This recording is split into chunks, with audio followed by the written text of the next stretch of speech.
Tyler. It's great to have you here in person. Absolutely. Changing things up. Happy to be here.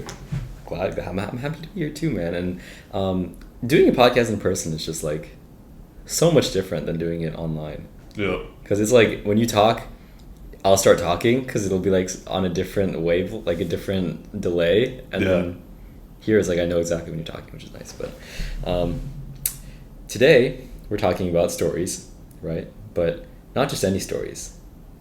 Stories about our experiences in medicine, and patient stories that we've found that have impacted us and made us really think about medicine from a different lens and in a more mature sense, right? So, I'm excited to talk to you about that today. Yeah, I'm excited too. We've collectively had some really interesting experiences. Yeah. Your experiences in medicine are really what shape the kind of physician you're going to be. So, I've got a story. I was volunteering in India. I volunteered there for 3 weeks in the city of Faridabad, which is near Delhi. And for most of the trip, me and the other volunteers, a lot of us were EMTs. We would just take blood pressures, take blood sugars, diabetes. Undiagnosed diabetes is a really big problem over there, so taking blood sugars would be good. But sometimes we'd rotate through hospitals to observe a little bit. Surgery is, a mutual passion of ours. We love to talk about and learn about surgery. And I was watching a C-section, and the hospital is, less funded than an American hospital. Things are generally less clean. There's a lot of bugs inside, windows open, stuff like that. But in the operating room, one thing I did not expect happened. Yeah. So I'm watching a C-section, which is a surgical extraction of a neonate from a mother, and as they're opening up the woman's uterine cavity to extract the baby, the lights go black. Everything goes dark. There's lots of blood, and you can't see anything. Surgeons, maybe 8 people in the room. Everyone's doing things, and everything just goes black out of nowhere. There's a couple of flashlights, small battery-powered flashlights that some of the medical workers had. But everything goes dark. Right. And so I'm just listening for crying. I'm listening for hemorrhaging. I'm listening for anything. Yeah. I just feel a hand on my shoulder, and someone says, "Don't do anything. Yeah. Just stand still." And I'm like, "Don't worry, I'm not doing anything. Yeah. This is a surgery. I have no idea what I'm doing. Yeah. It's completely dark. I don't speak the language here. Yeah. I will be far away from the patient." Exactly.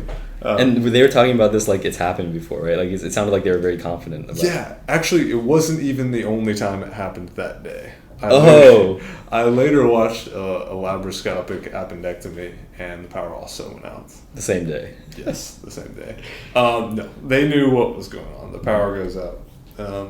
It's not regular. They can't predict it. Yeah. But they were prepared for when it happens. Right. I would invest in headlamps, honestly. Oh, that would be very handy. That's what I would do. But so the power went out. Definitely an interesting situation.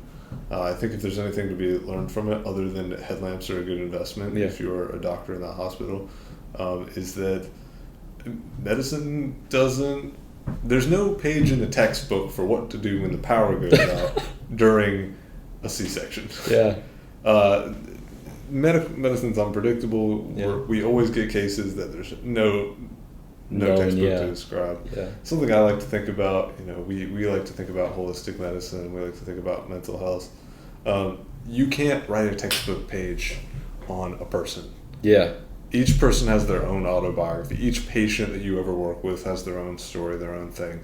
You can't treat people like a textbook. I think when I was in high school, I saw House, and it doesn't really matter what the patient does. As long as you're really, really smart, you can deduce the symptoms and figure out the disease. But in every medical situation is going to be different. There's no guiding through that situation. Yeah. What do you do when you are cutting someone open and the light goes out? Yeah.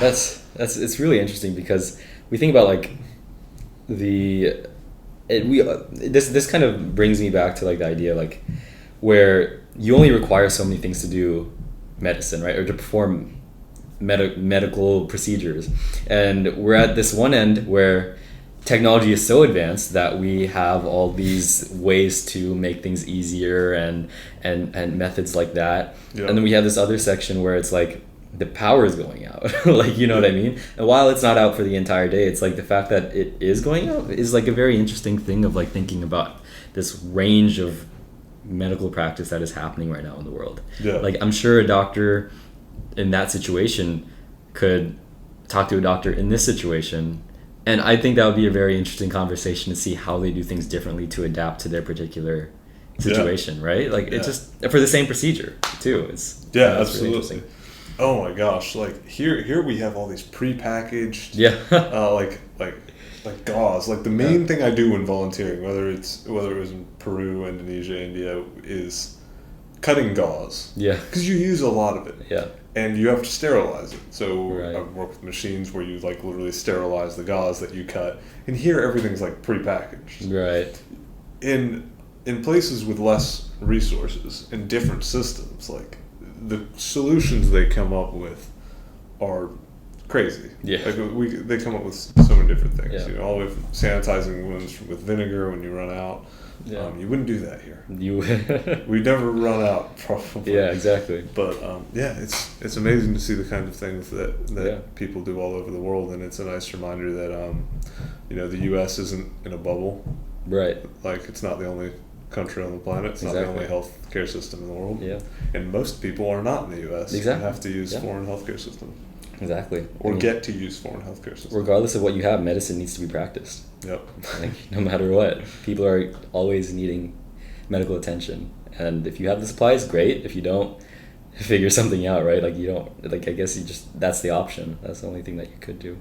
And it's just interesting to think about, like, how it varies so significantly. But yeah, I'll be going to Tanzania soon, and I'll get back to you on how it is there. We'll do an episode while you're there if your connection is good enough, and we can record something. Look out for that. It probably won't be good enough. Yeah, my Wi-Fi will probably be terrible, but I'll be in Tanzania in 4 days, and I'll get back to you.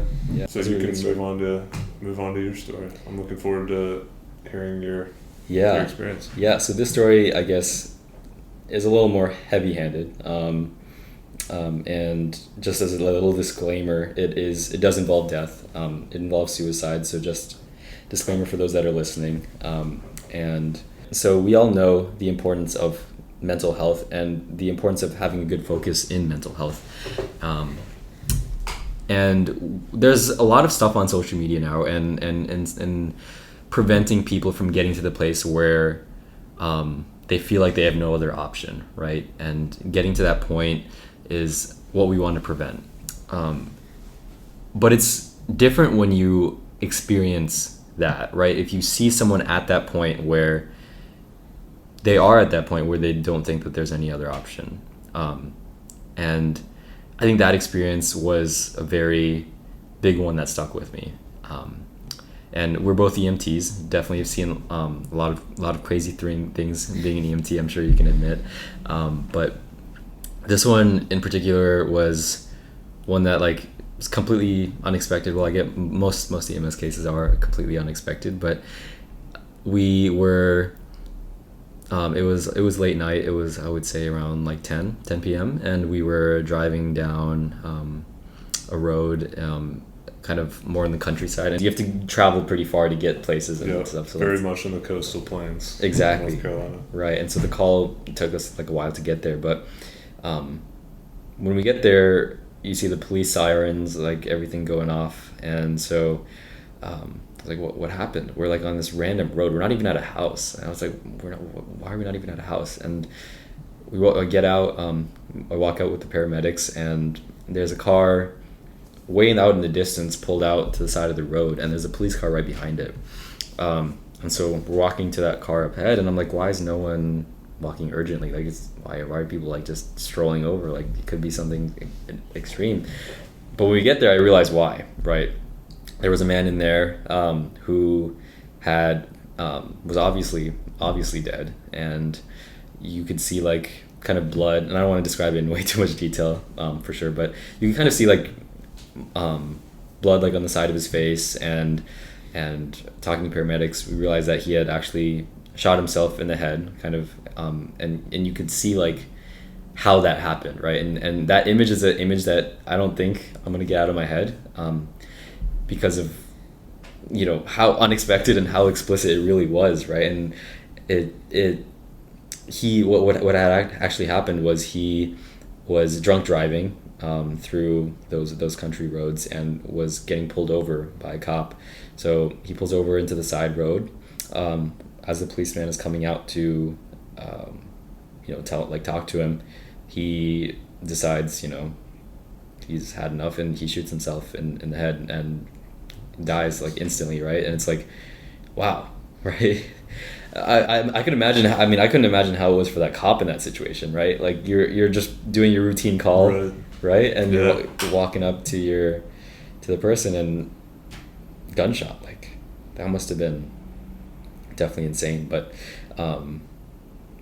it's just really interesting to see like that kind of thing firsthand, and it makes you think of suicide and the issues with suicide, and how so many people are affected by this kind of thinking because they just have gotten that point in life, right? And it's scary to see that manifest itself in the final form, in the final step, right?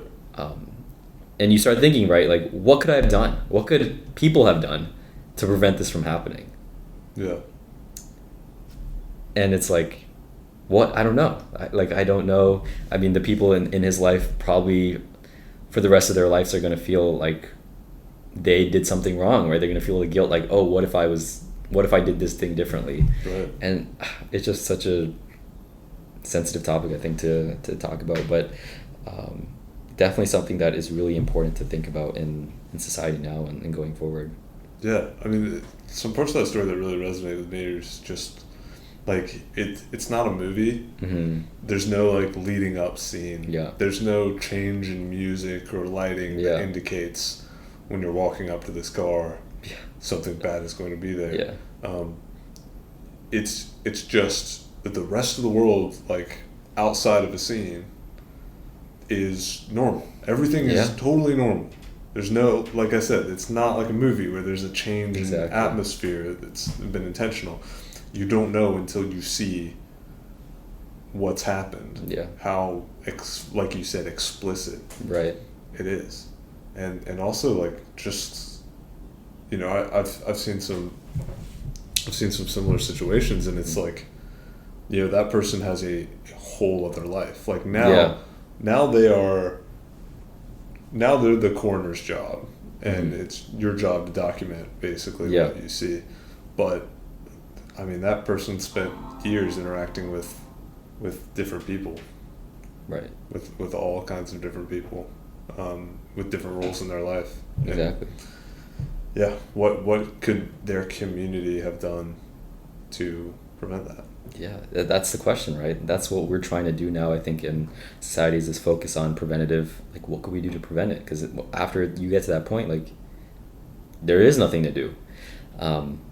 And that experience, after that experience, I started journaling, like, my patients or the people that I saw, that got, like, this kind of, that left this big impact on me, mostly patients that I've seen that, like, passed away or like, were in very extreme situations, because as traumatic as it might be, this is something that I want to be able to continuously reflect on in life, like something that I want to remain and keep in my mind, so I'll never forget the importance of proper mental health, right? It's like, it's a weird thing where, like, yeah, we all think mental health's important, but when you have this, like, image of it, right, of the consequence of not having good mental health, you take it more seriously, and over time some things you forget, but if you write down your thoughts then and there, like, definitely is more impactful. So something I realized while talking about mental health is kind of how kind of heavy-handed it is to say, like,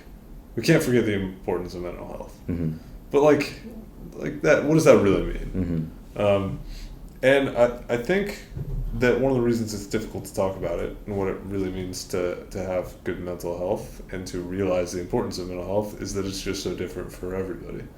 Some people see incredibly disturbing things and aren't really affected by it. I had some partners in EMS that I couldn't believe the stuff they saw, and they're just fine. It's like they can become numb to it, kind of. And I know other people see some stuff that might be like relatively mild and get very disturbed by it. So we don't want to overly generalize and say like everyone should have good mental health. That's obvious, but take care of yourself, talk to people, and try and help others. Exactly. That's the best thing you can do, and just I'm not a psychiatrist. Be able to connect with people, and you don't even need like that's the thing with this kind of thing, or like you don't need like this kind of like advanced knowledge. It's just like basic human ability to connect is like the ultimate cure, I guess, to this. And I don't know, it's something to always think about. And going to medical school, I definitely want to like explore it a little bit and see what are the things that we can do to improve that kind of education and stuff. But I think it's definitely an interesting topic. And that's that. That's a really powerful story.